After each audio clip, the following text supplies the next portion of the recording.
Y hasta ahora, Carolina, nos acompaña Jorge Arley Ramírez. Él es docente del programa de especialización en auditoría en salud de el área andina. Y todo es porque queremos saber, Carolina, no sé si usted le ha pasado alguna vez, seguramente, cuando uno va a una cita médica o incluso cuando le recetan ya directamente los medicamentos, pues no le ha pasado que a veces la EPS directamente le niega a usted el medicamento y uno no sabe cómo reaccionar, qué procedimiento puede realizar, si es legal o no incluso. Es que esto ha sido pan de cada día, no solamente de pacientes en Bogotá, sino en las diferentes ciudades, que uno le dicen la autorización está vencida.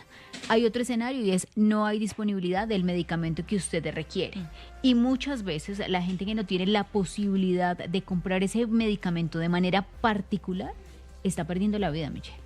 No, y uno no sabe de verdad, Carolina, cómo reaccionar, porque además no le dan a uno información, siempre pasa también que el sistema, ¿no le ha pasado la del sistema? A mí la del sistema me ha pasado varias veces. ¿Que se cae el sistema? Sí, que el que se cae el sistema o que la orden todavía no aparece porque está demorada en llegar, nunca llega y uno no sabe cómo reaccionar.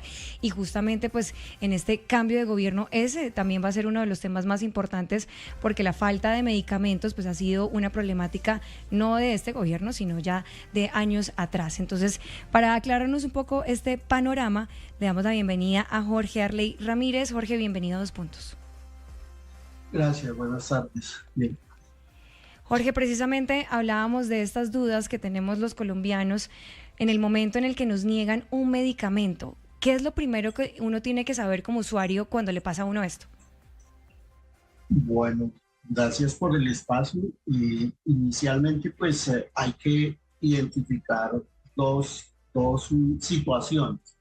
Primero, es una situación que podría estar inscrita en el carácter de negación como tal, negación del servicio, negación en este caso de lo que ustedes están planteando, negación de los medicamentos.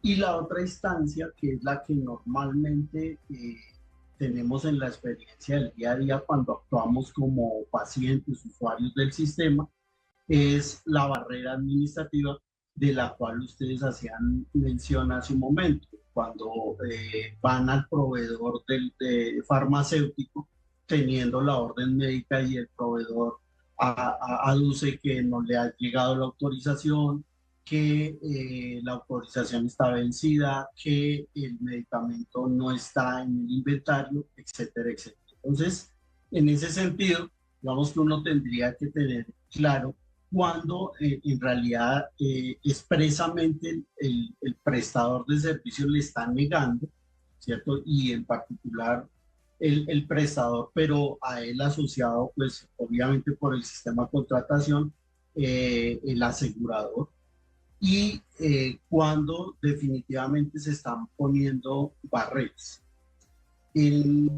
Frente a ello, pues habría que decir que la ley 1751, que es la ley estatutaria de salud en el 2015, dispuso una serie de situaciones en las que definitivamente la EPS o el prestador, en este caso el farmacéutico, tendría, digamos, una potestad de negar un medicamento.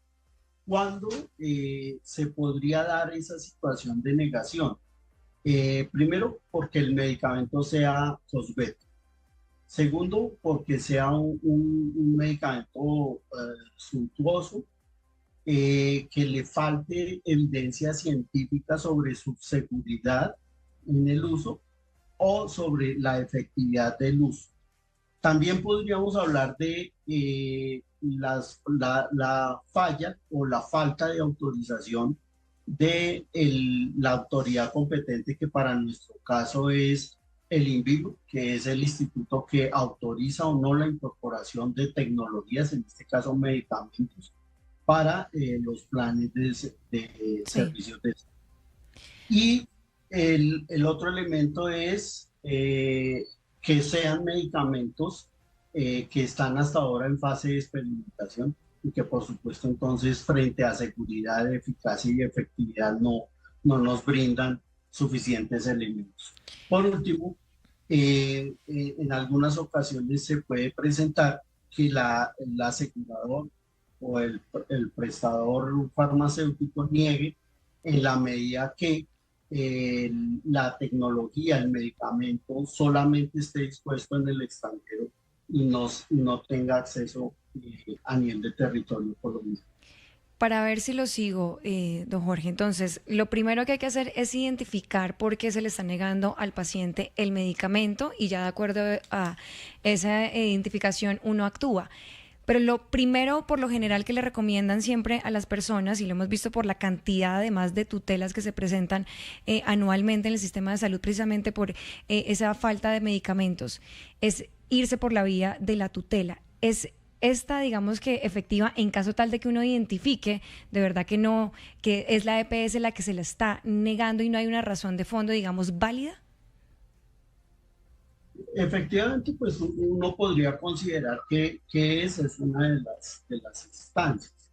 Sin embargo, el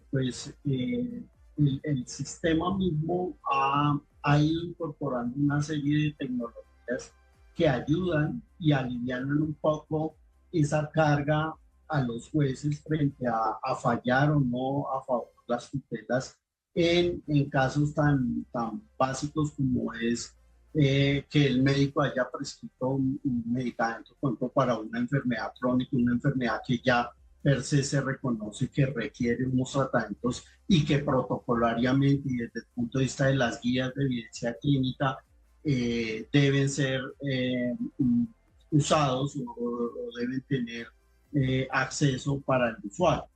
Entonces, sí, la tutela es la vía, pero fíjese que a propósito de eso, por ejemplo, hoy día hay otros mecanismos que habría que intentar agotar, ¿cierto?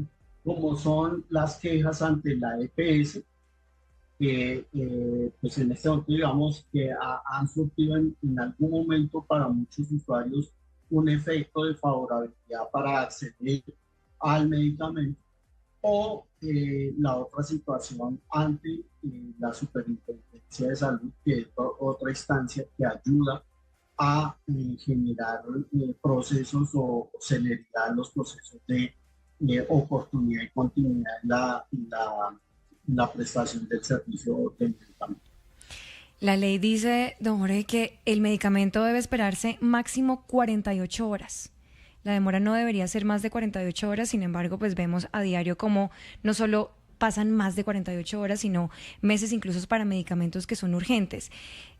La recomendación también es guardar, digamos, todo tipo de certificados, de órdenes médicas al momento de uno presentar oficialmente un PQR para exigir ante la EPS no votar ningún soporte. Digamos que cuáles son esas recomendaciones más allá, después de identificar el caso, para que las personas empiecen este proceso para exigir su medicamento. Pues efectivamente, generalmente en la vivencia que tenemos nosotros como usuarios del sistema de salud, normalmente pasa una instancia en la que el primer reclamo se hace verbal. Y pues a propósito de lo que usted pregunta, ese sería una de las primeras datos o información que uno debería conservar, y es a quién le han interpuesto quejas de manera verbal, porque también es una instancia de exigibilidad del derecho. Entonces, la queja verbal, ¿cierto? Tener datos de las personas con las que ha hecho su proceso, conservar todos los soportes que digamos, reconozcan que usted efectivamente desde lo documental ha hecho el proceso, la fórmula médica, todo el soporte de reclamación a la farmacia, porque muchas veces, por ejemplo, los pacientes van a la farmacia y esos desprendibles que les entregan donde dice que no hay disponibilidad, etcétera, etcétera, los omiten o los pierden, y eso hace parte constitutiva de dar cuenta de que se ha surtido todo el proceso. Por supuesto, asociado a eso, si la farmacia le emite un certificado o un documento donde le dice que hay unos pendientes de entrega, porque muchas veces, por ejemplo, se entregan unos parciales y se dejan unos pendientes, y allí también parte de la norma dice que cuando quedan en sus pendientes, entra a obrar eso que usted reconocía como las 48 horas de entrega. Finalmente, como les decía, al reconocer las dos instancias, digamos que ha habido una barrera de prestación del servicio, que es que no haya en el inventario, que el sistema está caído, etcétera, etcétera, esa sería una barrera. Ya cuando definitivamente el medicamento se niega, pues existe precisamente un documento que se llama el formato de negación del medicamento, en el que el prestador debe indicar todos los datos del usuario y le debe dar por escrito una explicación de por qué no le va a dar acceso al medicamento. Pues es Jorge Ramírez, docente de auditoría en salud del área andina. Muchísimas gracias por esa valiosa información, sobre todo para nuestros oyentes y los colombianos, que muchas veces, en su mayoría, nos pasa a diario, nos niegan medicamentos y no sabemos cómo actuar y qué proceso debemos seguir. Muchísimas gracias. Bienvenidos siempre a Dos Puntos. Gracias.